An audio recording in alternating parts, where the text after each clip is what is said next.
Hello, I'm Michael, and sometimes I bake cakes.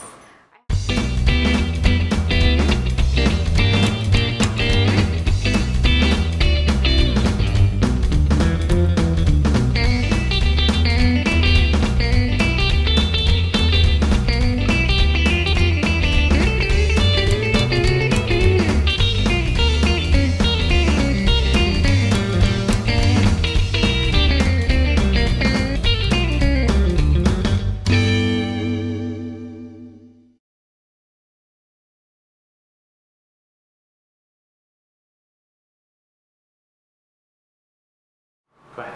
Alright, so these are called cake dummies. They're styrofoam cakes. Of course, you do not eat them. They're just for pretties.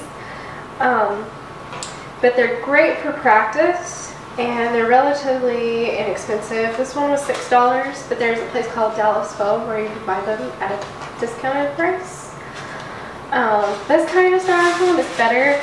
This I bought at Joann's. These are used mainly for floral arrangements. So the styrofoam is kind of flaky. So they're not really meant for caking, but it was the closest store to me at the time, so that's what we're going to use today. And I'm going to show you how to cover one. You would cover a real cake in much the same, and we'll do that in a different video.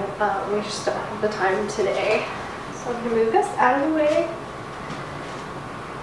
And I will start with this cake, and I will get a measuring tape, so I will be right back.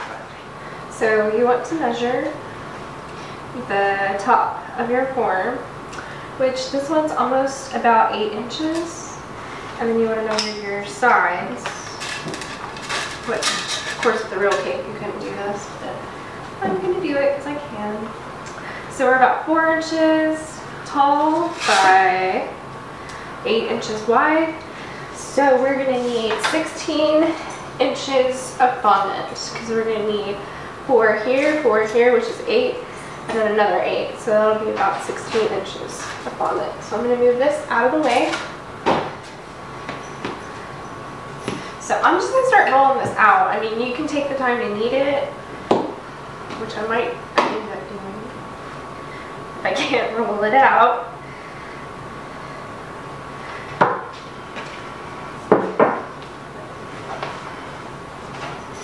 Yeah, I'm going to need it. It's just too hard to roll it out.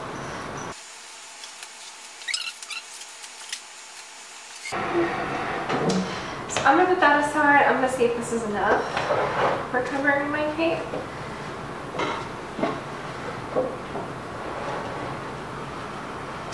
You can see there it's much softer now, but I didn't even work with it that long and it's already softer. So I'm just flipping it. Some people put powdered sugar and cornstarch down to keep it from sticking, but I found with this one that it really doesn't stick that bad.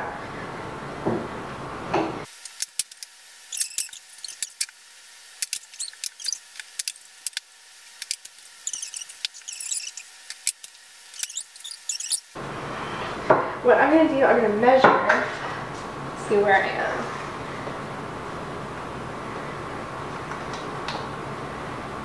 So right now I'm at around 14 inches by 14 and a half inches, so I'm almost there. I think that I just don't have enough fondant.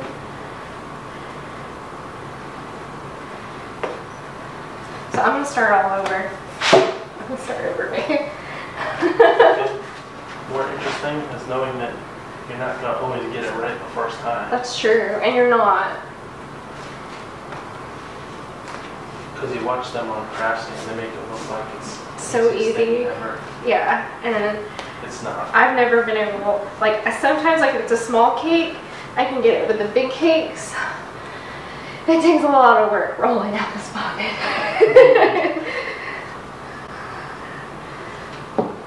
And you don't want your fondant to be too thin. Like, if I would have had it like at that consistency where it was tearing at the edges, when I went to smooth it with the little fondant smoother thing, it would not work.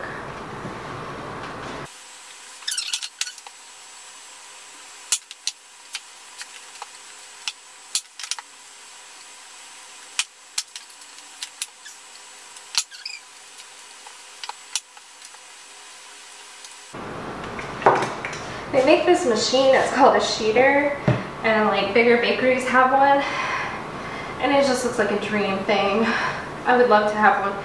What happens is you just run your fondant through there and it smooths it out into this big sheet of nice, ready to use fondant. It's about the size of this table though, so I don't know where I would put it.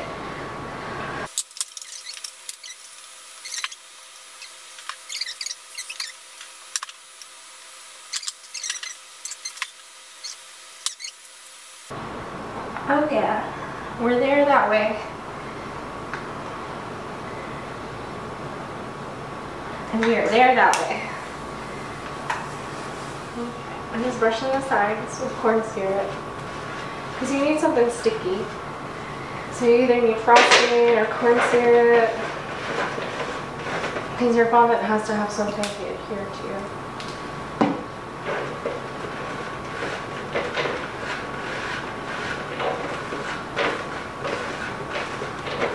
So now that I have a very sticky block of styrofoam, I'm going to go wash my hands. Okay, so now we have our very sticky block of styrofoam that we're going to cover with a nice sheet of fondant. Then I'm going to put my hands under and move over here. I kind of don't have enough on my side. Of course, when I'm videoing this is when it's not going to be perfect. Okay, so that's how to get it out of there if it's not perfect. You just want it to be kind of even on all sides. And I have more on that side than not. So the next thing you want to do is smooth out your top. You want to get your top nice and smooth.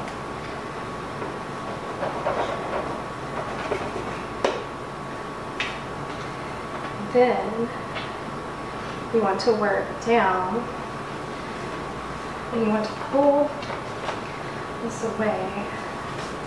You want to go around your cake and just work down. You want to pull these pleats out. You want to work these out. Because if you just smooth it without working those pleats out, you'll get little folds that you'll never be able to work out with a fondant smoother. And your cake won't look as pretty. I'll probably end up with some of those anyways, because see, like that's beginning to be, we don't want that. So pull it away and then press down. We can work it out a little bit, but you can see that it's not perfect. But whenever my cakes like aren't 100% perfect, which it happens, I find a way of covering up that area or mistake artistically so that nobody even knows it's there. So once we get to this point, we want to take the fondant smoother and just smooth your cake down. Kind of buff out this area because it's so perfect. See? It's pretty good. Wasn't the end of the world. This indentation was an indentation of my styrofoam. That was the only one they had in the store. So I kind of had to go with it. I'll put a flower or something there. Nobody will ever know that indentation is there. Same goes with your cake.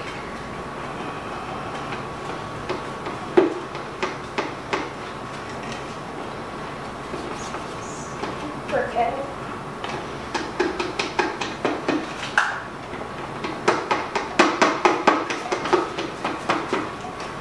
All the way around your cake. I'm going to go get a paring knife.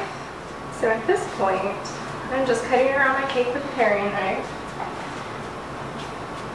Close to the base, but I'm not too worried about it being 100% universe yet. Because I'm still going to do some smoothing, even once this is cut away. And if it pulls like that, you can just move it away.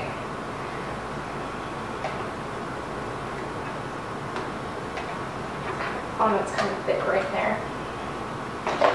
So I'm just going to tear it, move it away.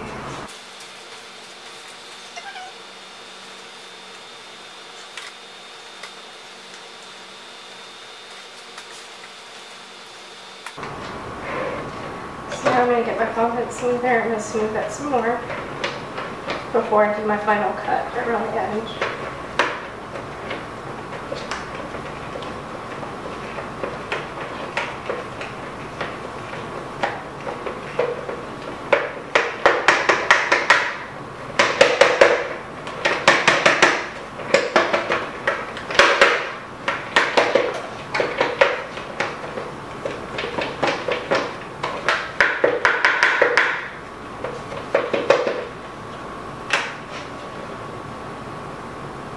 Put my sharpens.